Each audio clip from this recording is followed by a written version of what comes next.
it's Frances. On my Raw to Real playlist on YouTube, I am going out for the day to get sponsors for an upcoming event that my duo and I are doing in the fall. And I think about other artists and think about telling them things I wish I would have known. So today I'm going to try to capture short little videos, I'll put them all into one, just to give you a sense of what it takes to do this.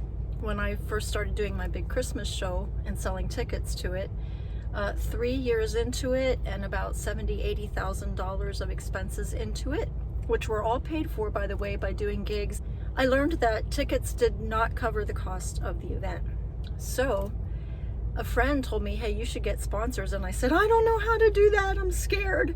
And they said, we'll do it for you. So bless his heart, he just went to local businesses that he knew and he said, hey, I have a friend, she's a musician, she's doing a great Christmas show, would you sponsor an ad in her program? And I think he got like $1,200, just like $100 sponsorships, nothing major, but you know what it did? It gave me courage, and he showed me how to do it. So over the years, I've been learning to do it. And so for 9 years, I've been gathering sponsors for events. And now we're doing sponsorships for our double key duo and our London Symphony Orchestra. So just stay tuned. I will show you what we need to do this and what it takes. And I'll give you feedback as I go on what I'm experiencing, in case you know someone who could use some advice on doing this. For anything that you have in your heart that takes funds that you don't have you considered sponsorships? All right, I am off to my first business. See you soon.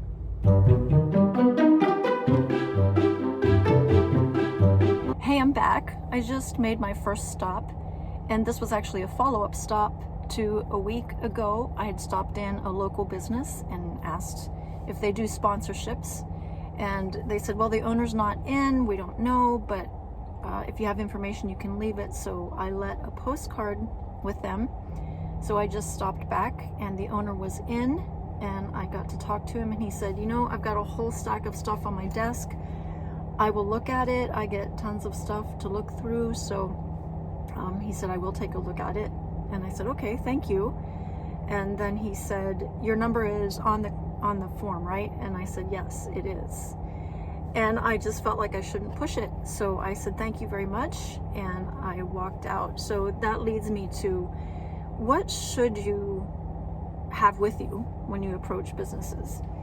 So, you know, you learn as you go, and each case is very different. There's no set cookie cutter thing to this, but I have a shopping bag that I use, and it has our picture on it. So right away I have something with me that I can carry that already has some marketing on it. It shows our picture and who we are. It can lead to conversations. Another thing that, as you can see, I'm wearing a fun music print dress. It automatically gets attention, and it's a conversation piece. You need as many things as possible in your toolkit to help give you courage. So I have found that wearing something fun immediately puts people at ease. It's an icebreaker, and it's easy for them to say, oh, that's a cute dress. Or you can tell they just look at you and kind of go, wow, okay, she must be a musician. So that starts something, and then you have, you know, whatever you want to take with you, maybe a tote bag. And then of course there's the information you want to have with you. This is your toolkit. We've made postcards for now about our event, and it has all the information down to the ad size, the ad rate, the deadline. Now they can do online payment, tells our event and who we are. And definitely always put your contact information on it. Try to make it as clear as possible. And then I have created, sometimes people say yes on the spot.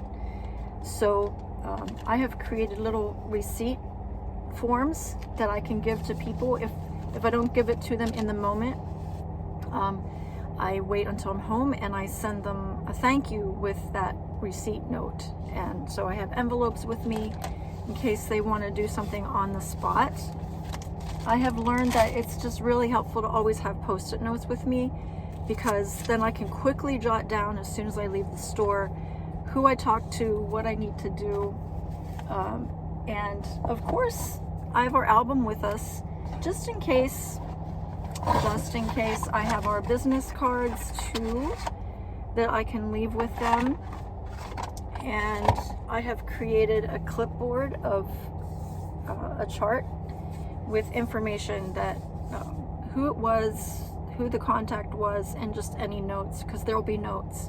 Oh, call me later, or, you know, they're not in, contact the owner. Well, how should I contact them? Write it down right after you make the contact. Trust me, after many of these, you will not remember who said what and when and where. So I have this form that I use. I have the post-it notes that I actually have with me in the moment that I can take notes. I don't want to pull out a whole clipboard in front of a potential sponsor. That's awkward. Then when I get home, I have a spreadsheet and I transfer all that information. I have a column that says yes, no, or maybe. That way I can easily look back and say, no, let's see, that insurance company, did they say yes or what? I can't remember. So just yes, no, maybe, the date you contacted them, what you should do to follow up. And let me just say this, I've also learned that only plant what you can manage. It would be easy to just go throw seeds everywhere. Once the harvest starts coming up, you need to get their ads, you need to send thank yous, you need to prepare the program for the event and put their ads in the program. So there's a lot to manage. So just be careful. I try to do smaller bites and just go to a couple businesses maybe a day or 5 a week, or call a few places. And then I follow up, and I try not to get too much going on at once. That's just me, but that may be different. Or if you have a whole team with you, that might be different. Maybe you delegate some of the things, but that's just my thoughts.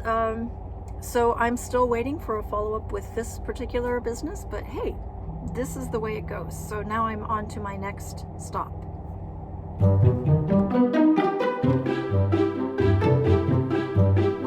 Okay, so that was stop number 2, and that went well.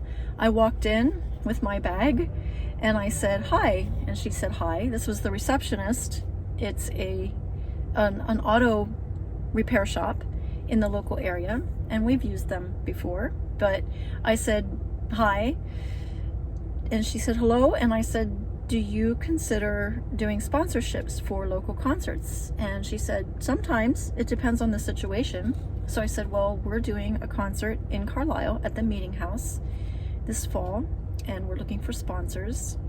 And so she said, well, he's just back from vacation. He's on a conference call right now, but if you leave your information, I will give it to him. And I said, thank you very much. And then I said, this is a concert to benefit MS Fit Effect, people with MS, and also for my duo and I, who are doing an album with the London Symphony Orchestra.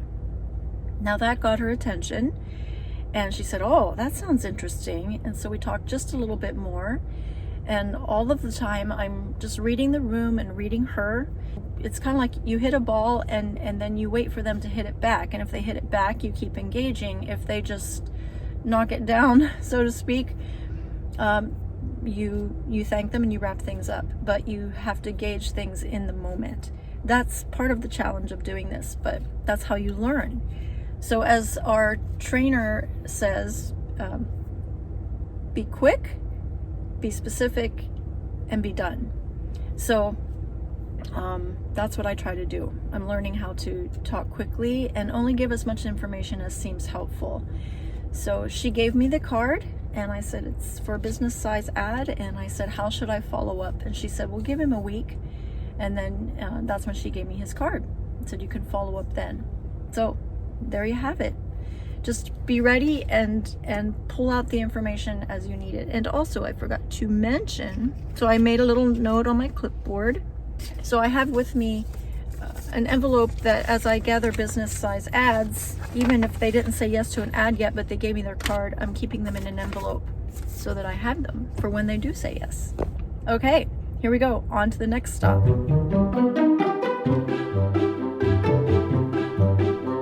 I just stopped at an attorney's office. I thought, and then I thought, I bet perhaps they're not as approached as the ones you would typically think of approaching for ads, so maybe I'd have a chance. So I stopped in randomly at this attorney's office, and here's the story I got.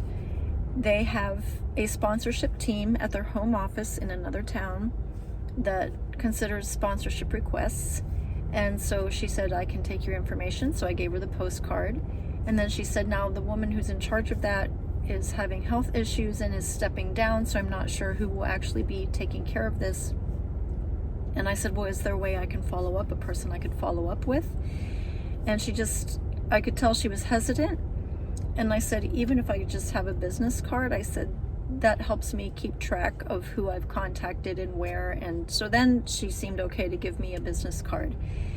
So there's a sample of, sometimes the corporate office is located somewhere else and you can't really get through to a local place, but at least I made a contact. They have my information. And she looked at the card and she said, is your phone number on here, your email, everything? I said, yes, it's all on there. And I told her what we were doing, concert, to raise funds for MS, Fit Effect, and for London Symphony Orchestra project. Okay, so now I'm going to try a real estate office, and we'll see how that goes.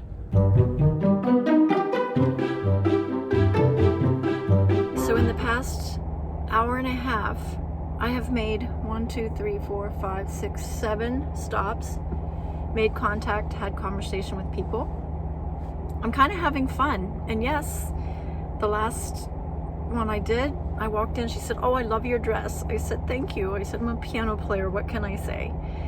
And then we had a great conversation. I am learning that the week after July 4th is a lot of people are gone. But hey, you just got to pick a week and start going. So I get their cards, their business cards. I talk to the receptionist usually, and they tell me how things go. And so then I ask for a card of the person that I'll be contacting for 2 reasons. So I have their contact information, and so I remember who I've contacted. And then I come right out to the car and I make my notes, because I can tell you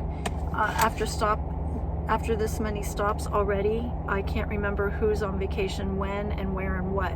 So write it down immediately, and bring some healthy snacks, some protein, some brain energy. I'm going to take a moment here and eat some of my snacks, and then I'm going to head on to the next one. Are you having fun yet? Oh, and one last thing. I know it takes courage to do this, and it really comes down to, do you believe in what you're doing? And I really do. I have moments when I'm scared. I have moments when I think, what do I think I'm doing? But those moments don't last very long anymore as I get used to this over the years. I just know that I really believe in this. And all the businesses that I'm stopping at, they started because somebody believed in what they're doing and wanted to provide a service. And as a musician, I provide peace, healing, therapy even to people, and just a entertainment, a way to escape from life for a while. So you got to believe in what you're doing. That's the key. You'll figure it out.